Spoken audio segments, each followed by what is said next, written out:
உடைய உருவப்படத்தை திறந்து வைத்திருக்கக்கூடிய கழகத்தின் கட்டை விரல் சேனாதிபதி என்றெல்லாம் தலைவரால் புகழப்பட்ட மேனாள் அமைச்சர் ஐயா பொன்முத்து அவர்களே, அதே போன்று முத்தமிழறிஞர் கலைஞர் அவர்களுடைய திருவுருவப்படத்தை திறந்து வைத்திருக்கக்கூடிய திராவிடர் கழகத்தினுடைய துணை பொதுச் செயலாளர் அன்பு தோழர் பிரின்ஸ் என்ஆர்எஸ் பெரியார் அவர்களே, மற்றும் இங்கே மேடையிலே வீற்றிருக்கக்கூடிய திராவிடர் கழக திராவிட முன்னேற்ற கழக தோழர்களே, பொறுப்பாளர்களே, உங்கள் அனைவருக்கும் என்னுடைய வணக்கம்.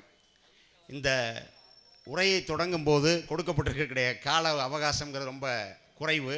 அந்த நேரத்துக்குள்ளாக நான் சில செய்திகளை உங்களோடு பகிர்ந்து கொள்ள வேண்டும்.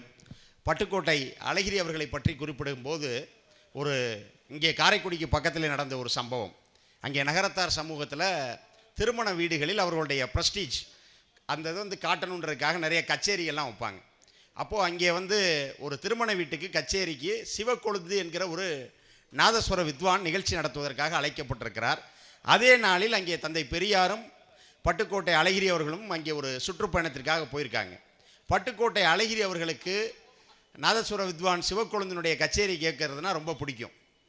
அப்போ அவர் என்ன சொல்கிறாருன்னா, ஐயா நீங்கள் அறையில் போய் ஓய்வெடுங்க, நான் போயிட்டு வர்றேன் அப்படின்னு சொல்லிட்டு அவர் கச்சேரி நடக்கிற அந்த திருமண வீட்டுக்கு போகிறார். மாப்பிள்ளை அழைப்பு தொடங்குகிறது.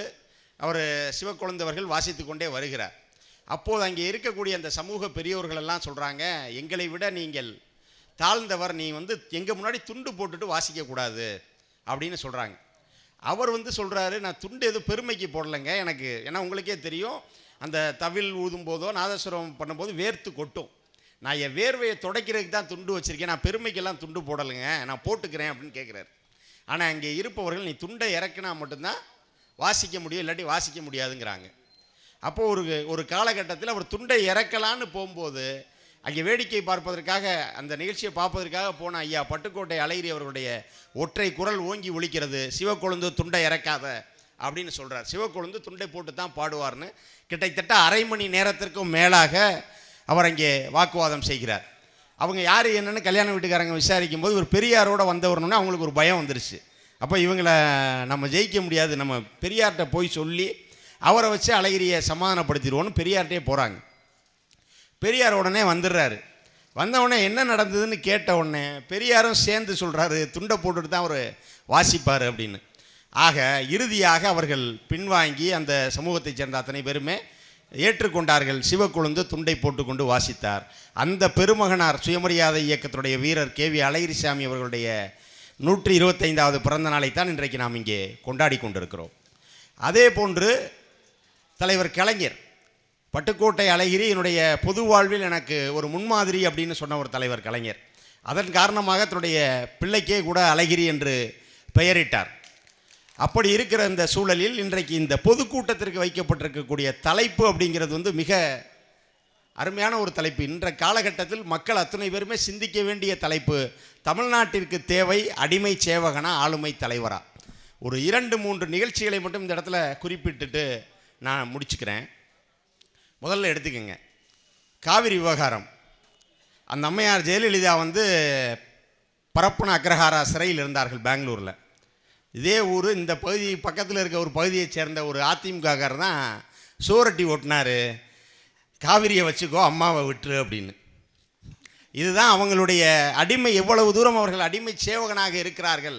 ஆனால் அதே காவிரிக்காக முதலில் நடுவர் நீதிமன்றத்தை விபி சிங், இதே மாதத்தில் பிறந்தநாள் காண இருக்கிறவர் சமூக நீதி காவலர் V P Singh, June 25, V P Singh தான் நமக்கு காவிரி நடுவர் நீதிமன்றத்தை அமைத்து தருகிறார் தலைவர் கலைஞரின் மூலமாக.